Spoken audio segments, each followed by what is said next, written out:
Bonjour, bienvenue à mes trésors de papier. Je me présente Claudine, toujours au rendez-vous à la créativité. Aujourd'hui, je vous présente 5 techniques ou façons de faire pour plastifier vos petits souvenirs ou vos petites bidules. Moi, c'est mes feuilles. Alors, j'ai décidé qu'à chaque fois que j'allais me promener dans la forêt, prendre une marche, je ramasse au moins un élément. Et puis, je suis dans les feuilles en ce moment parce que c'est merveilleux avec l'automne. Et puis, je l'insère dans un dictionnaire. Et puis, je le mets entre les pages comme ça que je fais sécher. Et quelques temps plus tard, elles vont être sèches, mes feuilles. Et puis, je vais pouvoir m'amuser à les intégrer dans mon nouveau carnet d'art. Ça, c'est une série que je vais faire qui va être une série d'ateliers sur ma chaîne YouTube qui va être en lien avec comment créer son journal d'art, la base et tout, avec des éléments qu'on a à la maison. Et puis le carnet d'art, c'est comme un journal artistique, c'est comme un journal créatif, c'est comme un junk journal. Alors, c'est libre à vous ce que vous allez vouloir intégrer, mais on va la faire sur une série de 6 semaines. Des petites capsules, ce ne sera pas des longues vidéos, juste pour vous tremper à l'intérieur, dedans, tremper dedans et vous y mettre et j'espère vous donner le goût et de l'inspiration. Alors, aujourd'hui, je vous explique 5 produits que j'ai utilisés pour plastifier ma petite feuille qui est ici. Dans une prochaine vidéo, je vous montrerai comment j'ai réalisé cette petite bidule-là, comme ça ici. Je trouve ça tellement mignon. Et puis, c'est pour accrocher après soit un carnet, un journal, un cadeau, une carte, un sac. Vraiment, the sky is the limit à ce que vous pouvez faire avec ça. Puis, en même temps, ben, c'est un petit souvenir de ma randonnée pédestre dans le coin. Alors, voilà, ça, c'est le produit final. Maintenant, les 5 produits que j'ai testés pour faire la plastification, c'est premièrement, oui, si tu as une plastifieuse, à ce moment-là, tu y vas avec ta feuille. La différence avec une plastifieuse comparativement aux autres, c'est que le plastique est plus épais. Donc, c'est plus raide, c'est pas que c'est plus solide, mais le résultat est très beau. Et puis, oui, c'est sûr que c'est un charme. Mais si vous n'avez pas de plastifieuse, vous pouvez utiliser d'autres produits que vous avez à la maison, tels que un papier collant comme ça. Ça, c'est un book tape qu'il appelle, mais le papier pour l'emballage de vos... attendez, je vais vous montrer comme ça ici, là, pour pacter vos boîtes. Celui-là, c'est du Dollarama. Je ne m'en suis même pas rendu compte qu'il y en avait. J'en ai fait venir dernièrement d'Amazon parce que j'en trouvais pas. Puis, vu que je suis loin de la ville, c'est pas évident d'obtenir des choses quand tu en as besoin vite. Alors, ça, c'est la première chose. Le seul truc qu'il faut faire attention, c'est de ne pas mettre les doigts sur votre collant avant de plastifier votre item. Parce que ça devient embué, ça devient aussi comme... C'est ça, c'est comme si c'était embué. Puis j'imagine si on met notre doigt, on y verra la marque de doigt. Alors, on peut voir que... Oh, puis là, je viens de voir que ça... Bon, je me souviens plus c'est lequel, en tout cas. Et puis, mais alors, le truc, c'est d'arriver et de dire, bon, ben je vais mettre mon papier collant comme ça ici, que je vais coller contre la table et je vais tirer. Puis là, je vais placer mon élément que je veux coller et je vais replier par-dessus. Alors, ça serait la façon, je suggère, de faire pour plastifier avec un collant comme ça.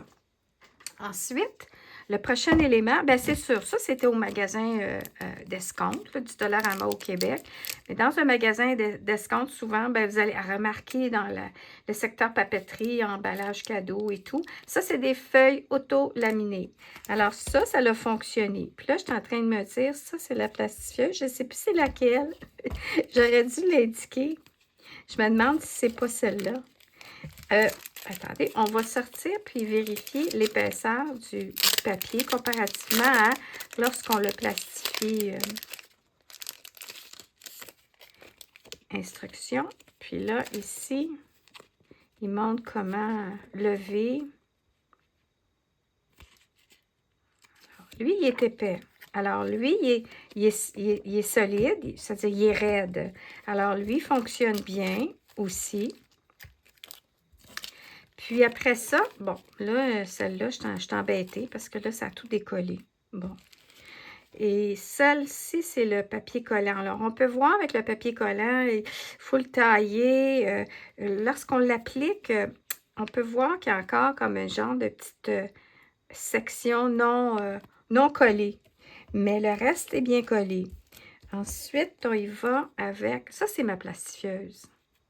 Et comme c'est la feuille que j'ai utilisée. Donc, il y a des feuilles plus épaisses et puis des feuilles plus minces dans une plastifieuse. Alors ça, c'est sûr qu'il n'y a pas de problème avec ça. Et comme je vous dis, c'est que c'est plus épais, mais comme je vous dis, celui-là du Dollarama avec, il est moins clair, il est moins transparent, mais il est quand même clair, mais il est comme plus, comparativement à lui, c'est vraiment, comme on dirait, we see through, on voit au travers vraiment.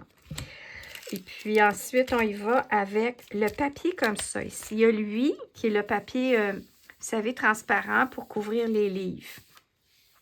Alors, c'est dans le même concept d'idée que votre papier collant. Vous l'appliquez, vous déroulez, vous tournez par-dessus pour le coller comme il faut, si vous ne connaissez pas ça. Et puis, je pense que c'est lui ici. Et puis, lui avec, c'est pas très clair. On peut voir des petites marques de doigts. Alors, il faut faire attention, mais ça fonctionne. Et puis là, ben là, ça, je suis embêtée. Je suis en train de me demander si c'est pas mon dernier test que j'ai fait avec les sacs de plastique. Je vais le refaire à nouveau parce que là, je suis embêtée de voir comment ça que celui-là, il a décollé. Et puis, je vous laisserai savoir. Alors, ça, c'est le restant d'un autre. Mais comme on peut voir, c'est que le résultat est similaire dans tout ce qu'on est. C'est juste la façon que, comment on veut traiter le papier cartonné. Si, disons, on veut l'avoir, puis on veut l'appliquer contre un papier de fond, alors c'est super beau. Si vous voulez quelque chose de vraiment beau et transparent et clair, alors à ce moment-là, faites bien attention, faites vos tests pour voir selon votre, si vous en avez un appareil, puis aussi votre papier. Comme moi ici, le dernier, c'était d'arriver avec la plastifieuse. C'est ma découverte de dernièrement, de prendre un de vos papiers plastiques comme ça. Moi, c'est Stampin' Up. Dans le passé, en tout cas, j'en ai. Puis, j'en ai gardé pour réutiliser, mais finalement, on peut plastifier avec ce type de papier-là aussi. Mais comme je vous dis, là, je suis embêtée de voir, j'ai trop coupé le papier, puis je pense que c'est lui qui a décollé. Je vais devoir le réessayer à nouveau pour vous confirmer. Et ce que je vais faire aujourd'hui même. Donc, je vous ferai un commentaire dans la vidéo. Et puis, la façon que ça fonctionne, puis ça, j'ai appris ça d'une dame, Sasibo, qu'elle s'appelle. C'est de, si vous utilisez ce genre de plastique-là, d'emballage, glissez-le soit dans une feuille de papier photocopie. Moi, je l'ai glissé dans un papier parchemin avant de le passer dans l'appareil. Alors, ce qu'on veut s'assurer, c'est le papier parchemin est plus gros que le papier plastique. Et puis, vous placez votre élément à l'intérieur. Donc, ce que je vais faire aujourd'hui, c'est que je vais allumer après ma plastifieuse, m'assurer qu'elle est assez chaude. Et puis, je vais y glisser un de mes petits projets. Ah, je vais reprendre ma feuille ici qui est comme pas adhérée. Je vais la glisser dans mon papier comme ça ici. Je vais la glisser comme ça ici. Vous voyez, il y a deux côtés. Hein? Il y a le côté coloré, le côté plus doré qui est l'endos. Et je vais le glisser comme ça et je vais le passer dans l'appareil. Alors, je vous donnerai des nouvelles au résultat et attendre. Je pense que je vais attendre au moins une journée parce qu'on dirait que moi, sur le coup, ça a fonctionné. Maintenant, est-ce que c'est le taux d'humidité où je demeure? C'est dans le sous-sol? Ça traînait sur le plancher? Ça l'a décollé? En tout cas, on verra. Puis, je vous en donnerai des nouvelles. Alors, c'était ça, mon partage d'aujourd'hui, à vous expliquer que des différentes façons de pouvoir conserver en plastifiant nos petits éléments de projets tels que nos feuilles. Et ça, c'est ma façon que vous voyez dans mon dictionnaire que j'ai ramassé des fleurs et je fais sécher. Tout simplement dans un dictionnaire comme ça, différentes pages. Et je laisse ça jusqu'à ce que je les utilise pour des projets. Alors, ceci dit, je vous souhaite une excellente fin de journée.